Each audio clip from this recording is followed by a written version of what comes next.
sensational interview with the Ukrainian militant Mikhail Maiman. Tell me, please, what did you learn from this person about the trade of Western weapons by the Ukrainian leaders?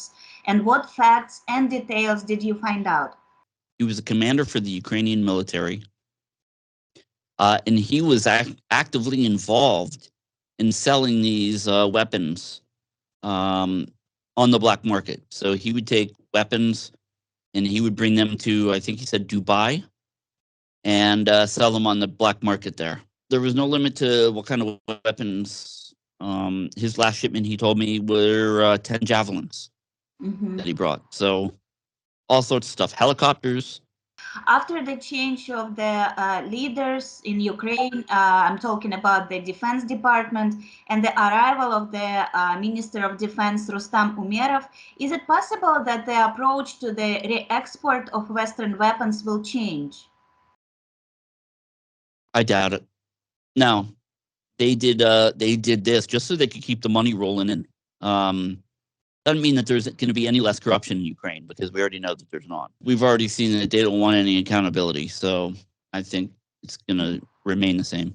I had a very interesting chat with Aiden Aslin. He was captured in Ukraine. He told me that the Ukrainian government were tapping his contacts in Syria, because he was actually fighting in Syria. They were tapping his contacts in Syria so that they could sell weapons to Syria, which incidentally are being used against American NATO allies, the Turkish. So, is it possible that on the orders of the United States and UK, Western weapons are being supplied through Ukraine to terrorist groups, IS, Al-Qaeda, and others, in order to inflame the political situation in the Middle East and Africa? Sure, absolutely. That's a very distinct possibility.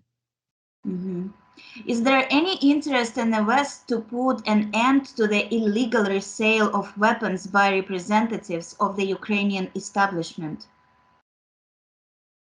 No, there's no interest to put illegal arms sales, put a stop to illegal arms sales, even by the American elite, because that's money for them. Every weapon that gets sold on the black market is a weapon they have to replace. And the weapons manufacturing industry, they're making billions of dollars, so they don't care.